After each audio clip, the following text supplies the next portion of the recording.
keimanan Yahudi itu apa, Pak? Melanjutkan kitab Yahudi yang disebut Tanakh.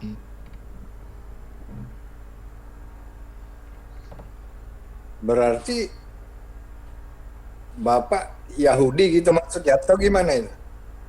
Kelanjutan itu kan berarti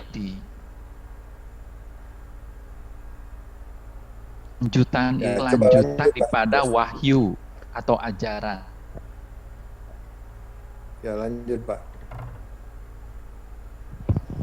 Bagus. Terus jelasin dulu, Pak. Ayo Bang Moto lanjut. Yang linear lah pertanyaannya sama yang tadi tuh. Kayak siapa, kayak gua gitu. Gini, mestinya gini. Iya benar, Pakai linear. timer, saya nanya, di situ nanya, jadi seimbang. Gitu.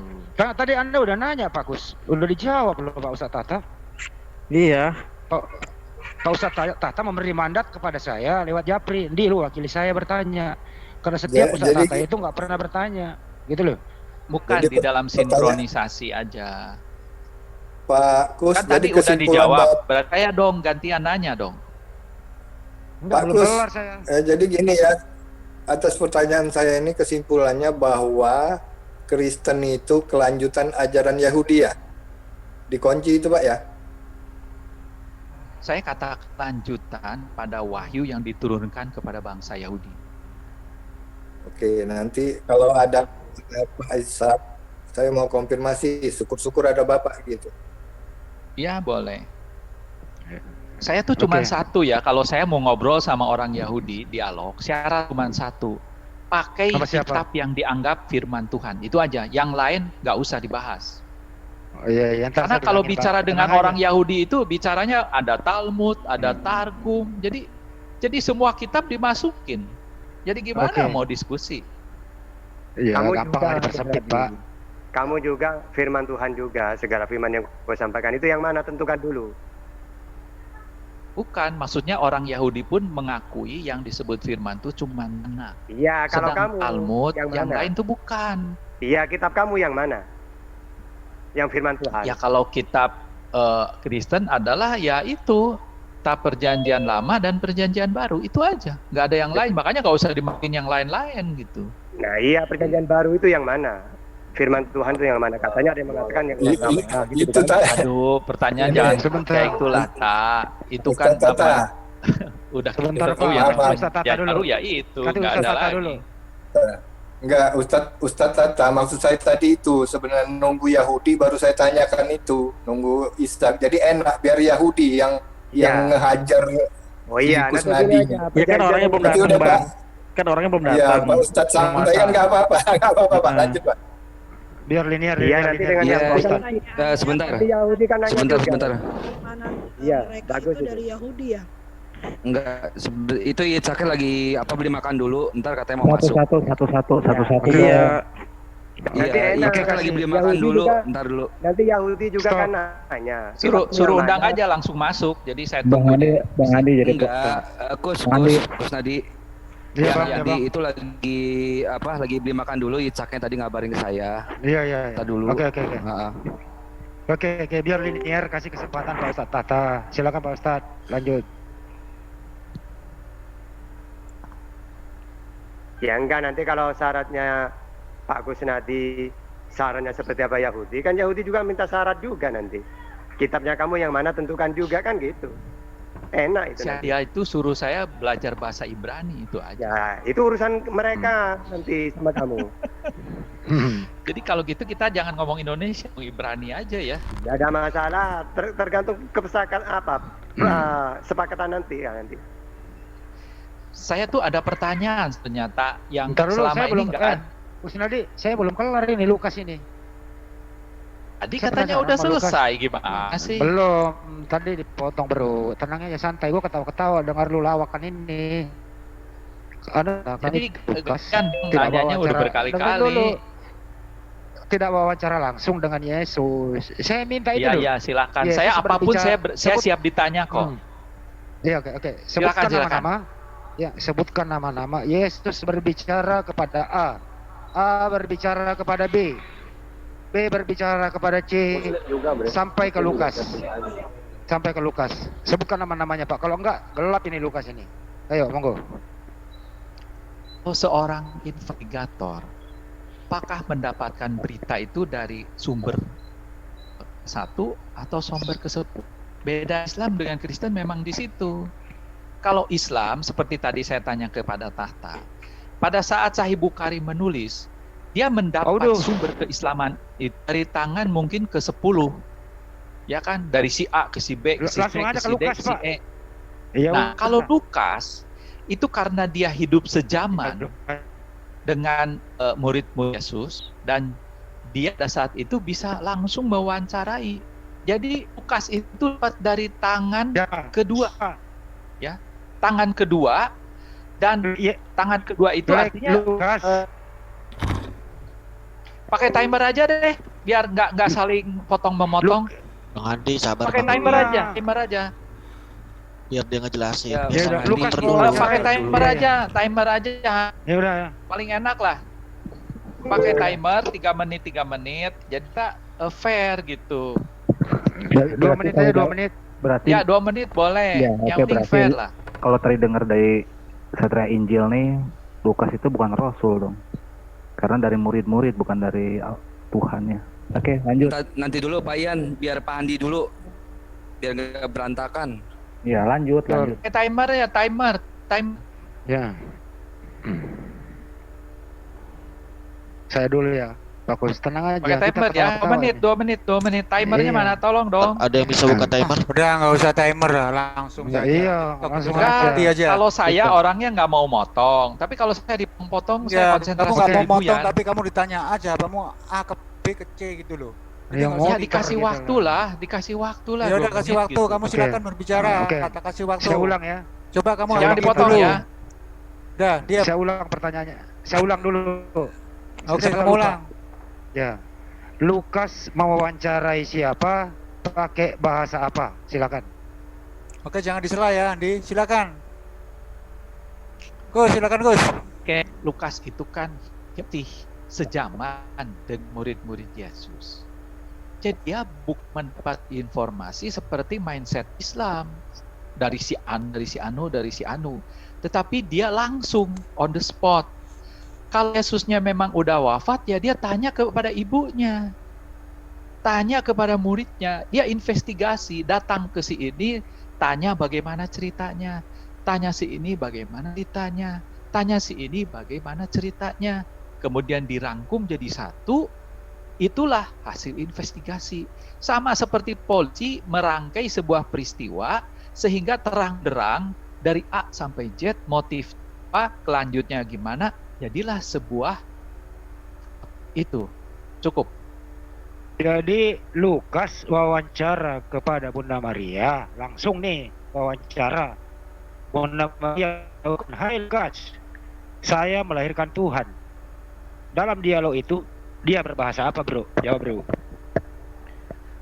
Kalau ditanya bagaimana cara mewawancarainya, saya nggak tahu, ya. Tapi jelas dari A sampai Z dia tanya. Saya nggak tahu apa nanyanya seperti Handi tadi. Apakah engkau melahirkan Tuhan? Saya nggak tahu. Tapi yang detailnya adalah tulisan Lukas. Dia merangkai sebuah catatan tesis seperti itu yang bisa dipertanggungjawabkan, terstruktur, dan sangat sistematis.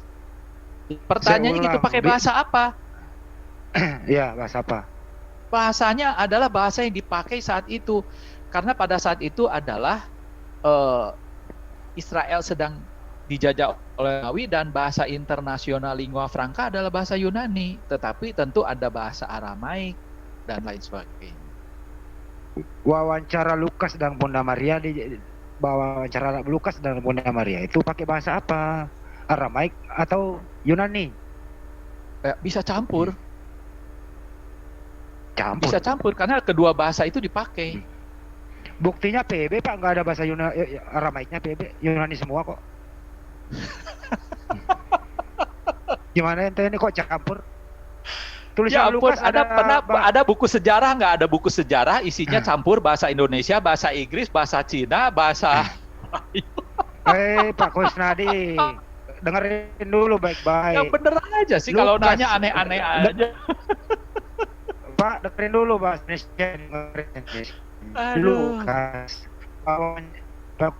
Lukas wawancara sama Bunda Maria. Pakai dua bahasa Aramaik, bahasa Yunani. Kan gitu penjelasan Anda. Sedangkan tulisan Lukas hanya berbahasa Yunani. Kemana Baraya? Silakan dijawab. Saya kira itu bukan suatu yang aneh. Saya dengan teman juga kadang bahasa Sunda, bahasa Jawa, bahasa Indonesia. Tapi saya akhirnya menulis buku di dalam bahasa Indonesia. Apa yang aneh? Why? Saya bingung. Kalau pertanyaan itu yang bermutu lah. Jangan pertanyaan begitu. Kan habisin waktu. Tuhan. Iya, tapi pertanyaan itu bikin Tuhan ketawa. Saya aduh. Bukan Anda ketawa karena terpojok, Pak. Pak Gus, Anda terpojok saya kabur. Ya saya sekarang aja kita ngomong Indonesia, ngomong Jawa, ngomong apa kek. Nanti ditulisnya pakai bahasa Indonesia, terus apa yang aneh?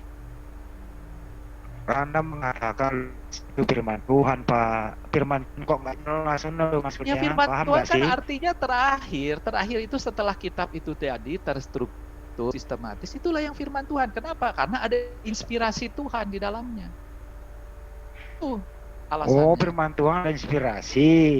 Iya, karena Lukas diinspirasikan oleh Tuhan untuk melakukan penyelidikan, dibimbing oleh Tuhan sehingga dia bisa mendapatkan hasil seperti itu. Kualitasnya adalah kualitas kitab suci. Bagaimana mungkin Lukas diinspirasi oleh Tuhan sedangkan Tuhan belum lahir, Pak? Kenapa tidak? Kenapa tidak? Tuhan siapa? Kan Tuhanmu belum lahir. Kenapa tidak? Memang dia udah mati terus hilang. Hah? Tuhan orang Kristen adalah Yod-Heh-Waw-He. Terus kemudian setelah Yesus mati nggak ada, jadi bumi berputar sendirian, otomatis gitu, autopilot gitu. Aduh, udah ganti yang lain deh, ganti yang lain. Nanya itu kayak korek-korek apaan ya, nggak benar lah. Nggak bisa. Tuhan kamu belum lahir.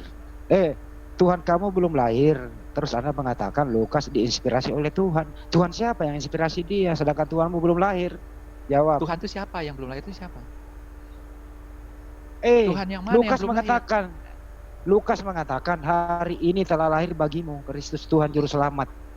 Ya kan? Jadi bukan Lukas yang mengatakan, tadi kan udah dibaca, itu malaikat Jibril mengatakan kepada gembala.